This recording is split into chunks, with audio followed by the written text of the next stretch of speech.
Tonight, grave concerns over terrorist attacks on West African countries using Mali as a staging post through a push for urgent reversal of military takeover of the West African country. We have the latest from the emergency ECOWAS meeting called by President Akufo-Addo in the desperate attempt to resolve the instability in Mali. The terrorists are taking advantage of the situation in Mali to flex their muscles even more. The situation in Mali calls for a quick resolution. We are live at the Pedraza Lodge where the high-level meeting just ended. And top stories are always brought to you by Gasem Cement, the nation builder, and Vodafone. The future is exciting, ready. There are fears tonight from West African leaders, particularly President Akufo-Addo, that terrorists are taking advantage of the political instability in Mali to launch attacks within the sub-region. Military takeover of the government there in Mali led to the detention of the President Ibrahim Boubacar Keïta and his Prime Minister Boubou Cissé, and they both were held at a military camp near the capital, Bamako. Now, West African leaders have today been meeting here in Ghana at the Pedraza Lodge, with the military leaders also in attendance, all part of this desperate attempt to find an immediate solution. Just before the meeting started today, the President Akufo-Addo laid out the stakes, including his concerns about the terrorism, which seems to be gaining a foothold in Mali, taking advantage of the political instability. I'm grateful for the response of Your Excellencies to my invitation to this meeting at such very short notice. And I welcome all of you to Pedraza's Lodge, the retreat of the President of Ghana in the eastern region of our country. This is my first assignment as chair of the ECOWAS Authority. My reason for this meeting is simple. We need to bring finality to our deliberations on Mali. That country can no longer afford any delay in putting a responsible government in place following the events of 18th of August, when our colleague, His Excellency Ibrahim Boubacar Keïta, was the object of a coup d'etat in his country. The terrorists are taking advantage of the situation in Mali to flex their muscles even more. Well, the military leaders who led this coup d'etat were giving up until close of day today by the Akufo-Addo-led ECOWAS heads of leaders to hand over power to a civilian administration by close of day today. Part of which inspired this particular meeting today to get some resolution, and they already, we know, they have been sanctions imposed, and there were further threats as well. President Akufo-Addo was clear that ECOWAS, before the meeting started, were going to stick to this deadline, which has just expired just around 5 p.m. close of day, and that they were going to be very categorically firm on this particular matter. Listen to him. Today is supposed to be the day when the military junta in Mali is to put in place a government which should respond to the criteria we set out at our last summit of 28 August 2020. That has not been done.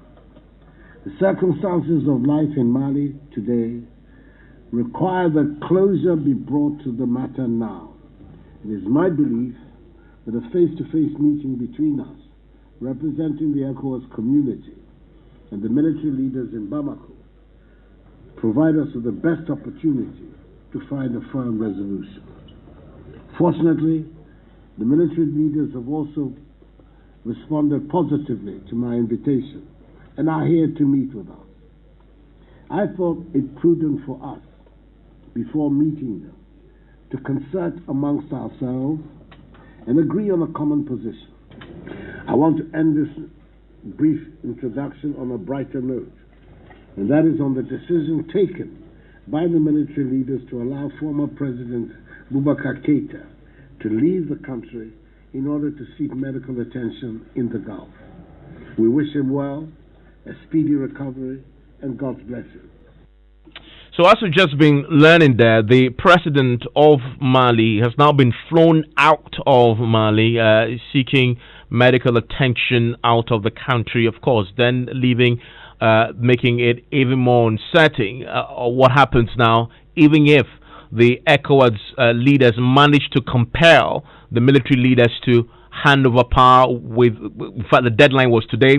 It's clear from the meeting that it's not going to happen, that they're not going to hand over power by close of day. The question is, they've stirred ECOWAS down.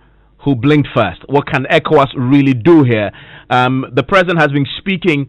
The meeting, we understand, just ended. I want to take you live now to Pejasi. Lodger, my colleague, presidential correspondent Elton Brobe, is on the line with me. Elton, very interesting indeed with the background that you just now understand. The president was very clear in the morning that they are sticking to that deadline, close of day. The meeting has ended. Did they manage to get the military, the coup makers who were part of the meeting today to agree to hand over power today? No, Evans, we may have to wait for some days before we will get answer to this question that you just posed.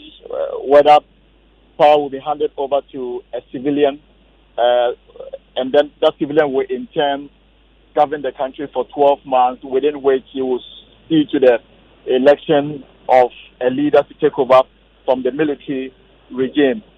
Now, the reason why I said I will have to wait some days to get clarity on this matter is that even before coming into this program, the military junta had pushed through a charter just Saturday that says that the interim president can be a soldier or a civilian, and has not yet indicated when a new government would be named. So even if ECOWAS is pushing for the handing over of power to a civilian, their position before going into this meeting is that that person could as well be a military person.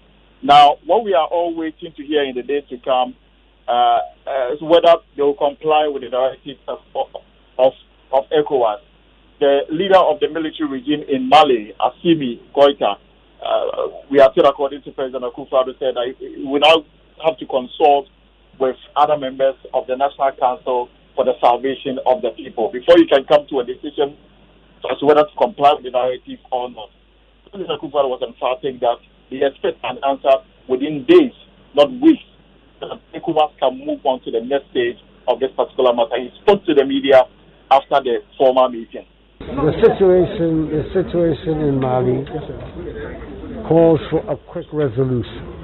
We have to have a government in place that can begin the process of normalizing things, and more than anything else, organizing the resistance to the terrorist menace. So we had and that is the reason why I decided that it would be a good thing for us to meet face to face with the leaders, the military leaders in Mali, so we could talk eyeball to eyeball. It has happened, I believe, in a successful manner. We have been able to reaffirm the positions of ECOWAS.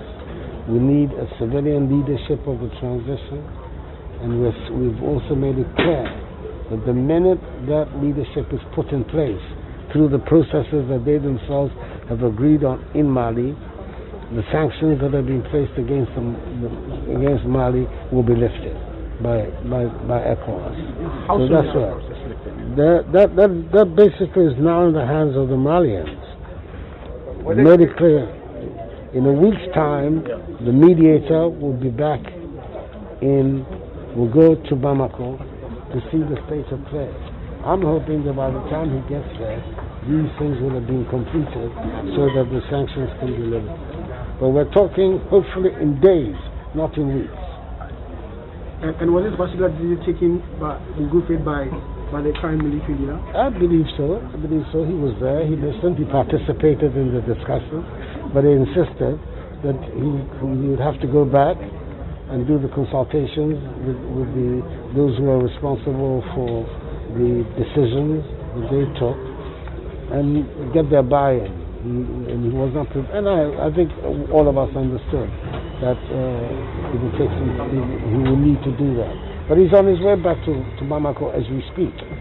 So, and as I say, our viewpoint is that the matters that have been put out should be dealt with in terms of days and not weeks, so that we begin the process of normalizing the situation in Mali.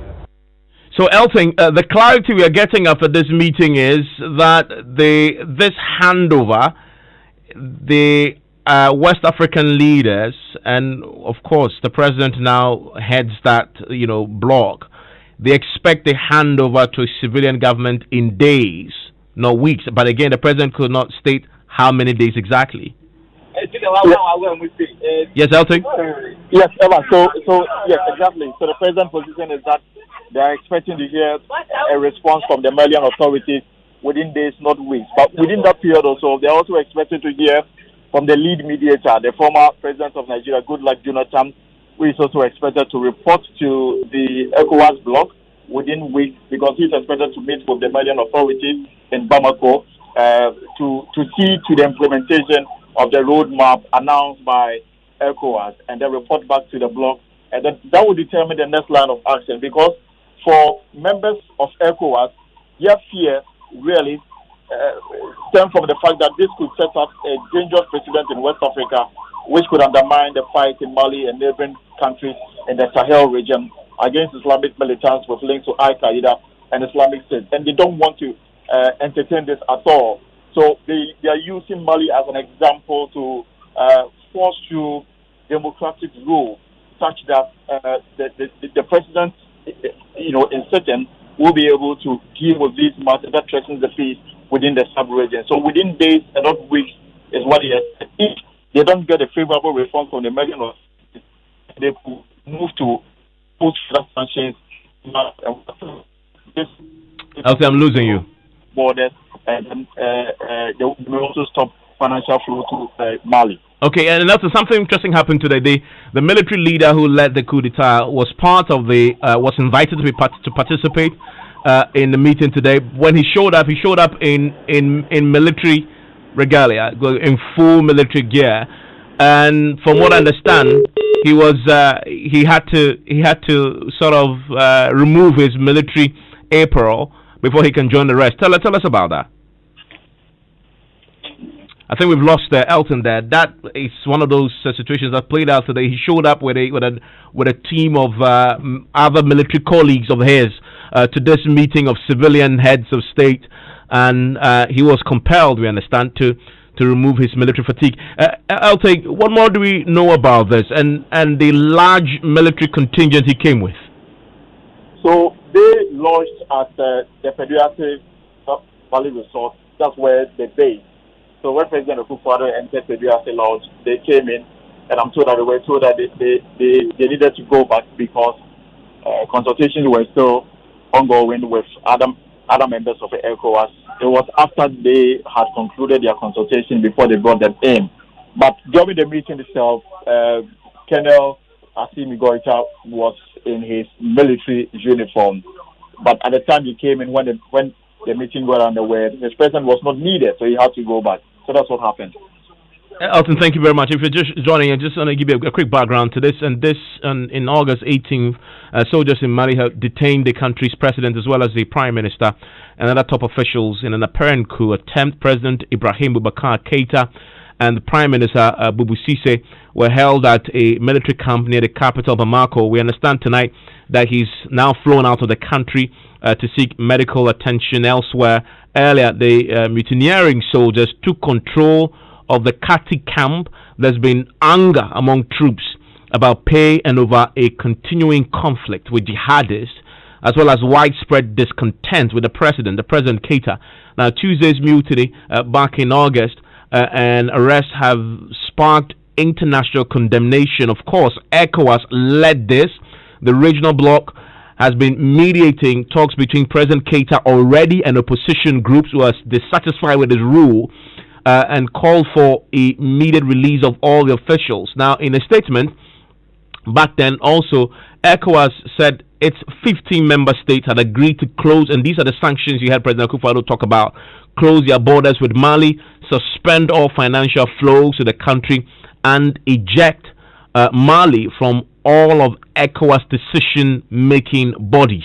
Now, we're learning tonight that President Akufo-Addo is articulating that until the military leaders hand over power, the sanctions will remain in place.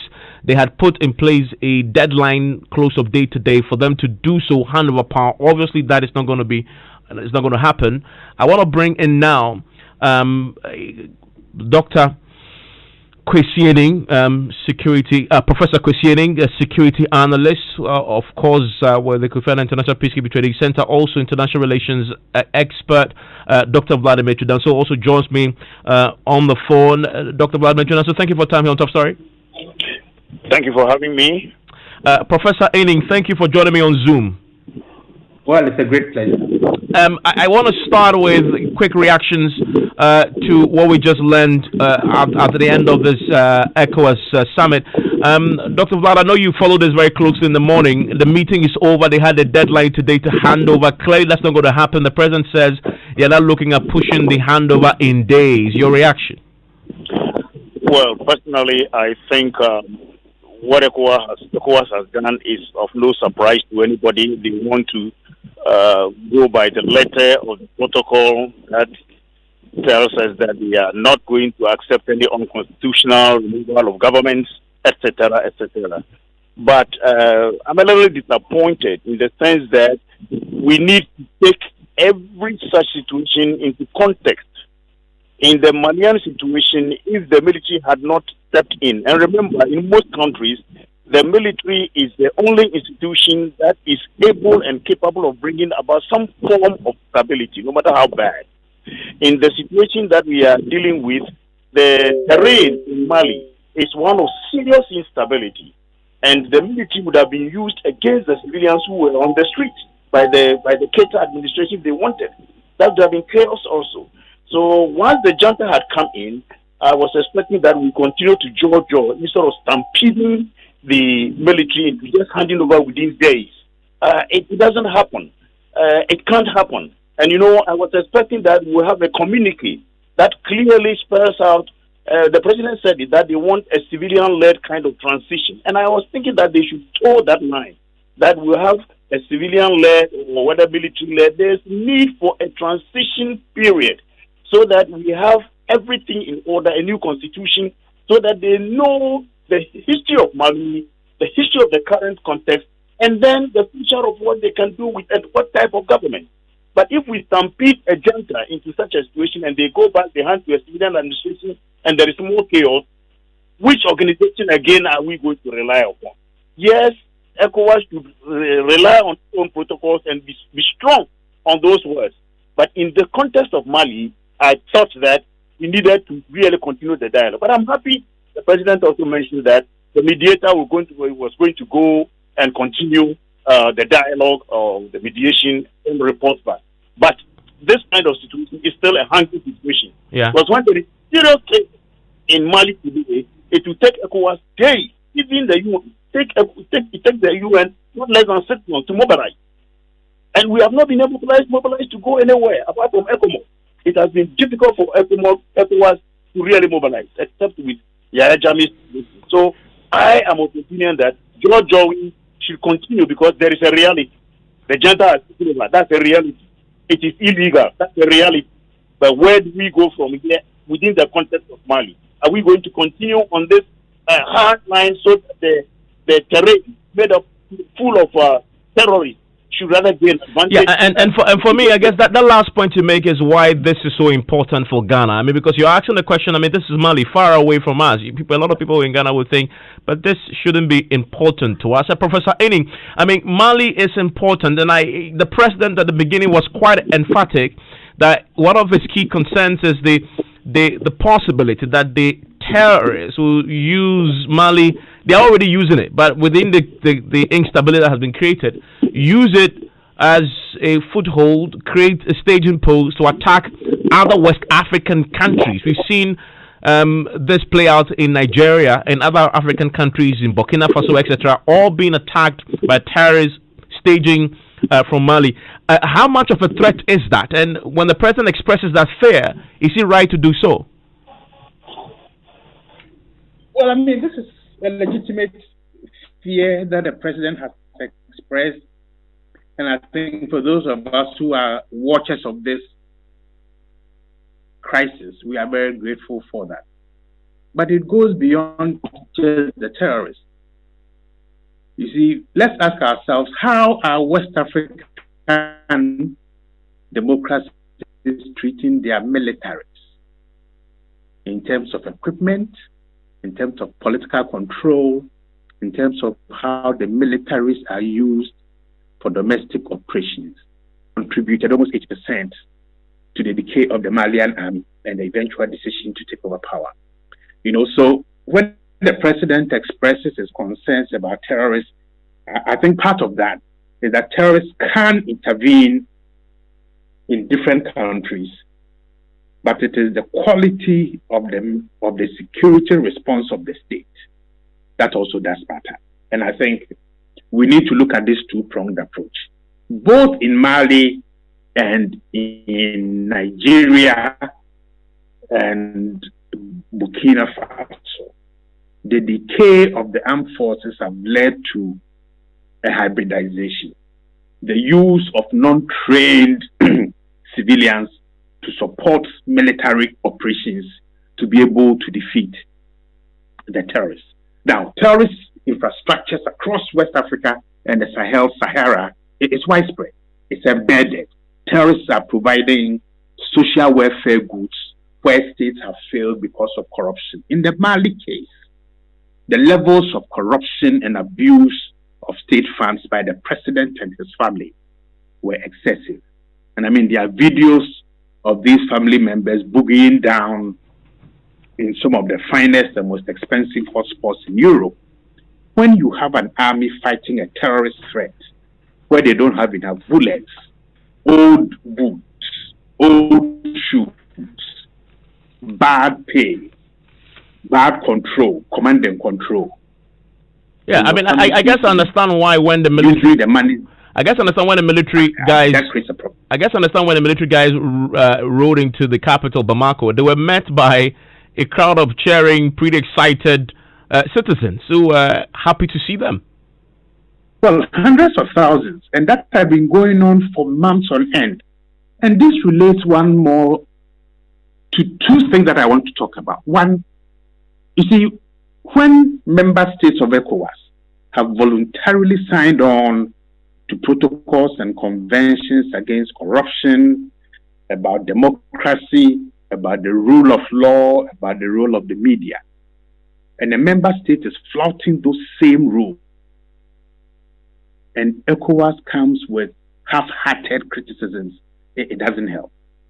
Two is the quality of peer pressure.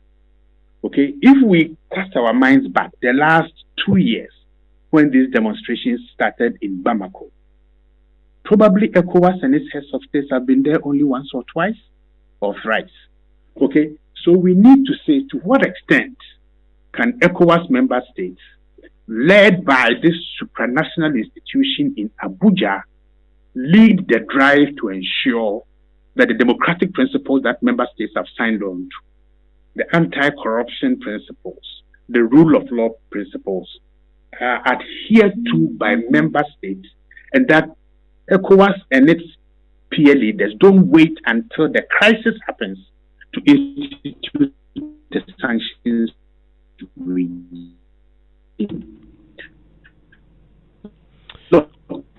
Hello, Professor Zaini. I think we're losing you.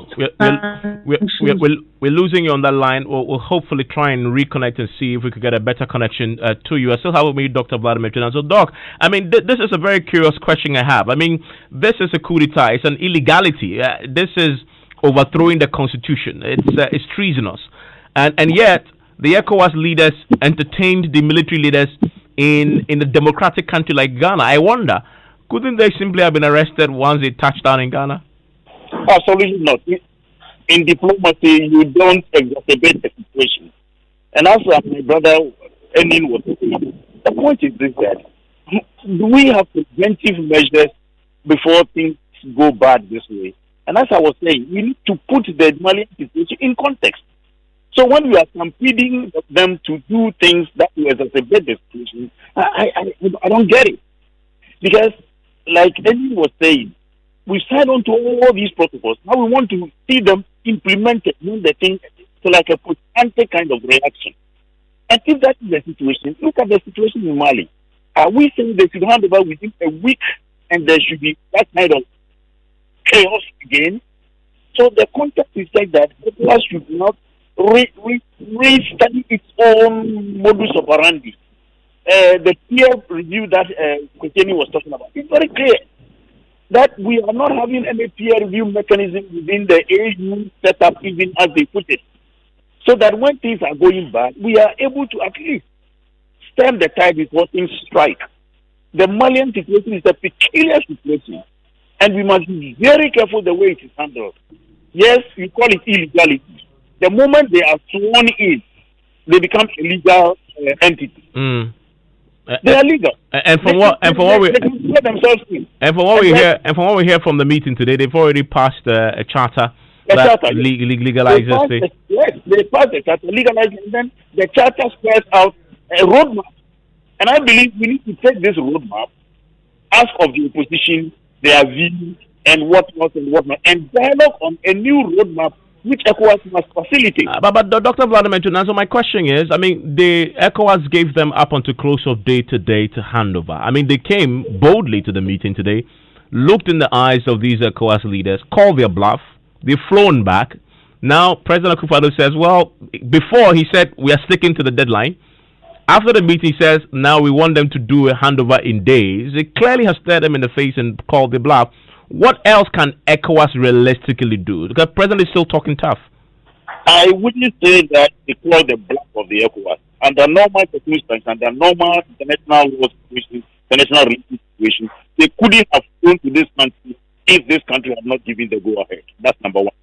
Number two, they wouldn't have been allowed to enter the meeting if ECOWAS itself had not agreed to that.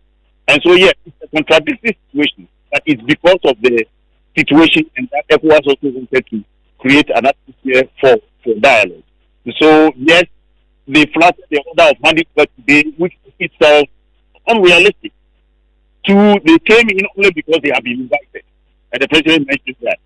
And thirdly, they didn't have been able to hear either one of them, and that would have really spoiled the whole process.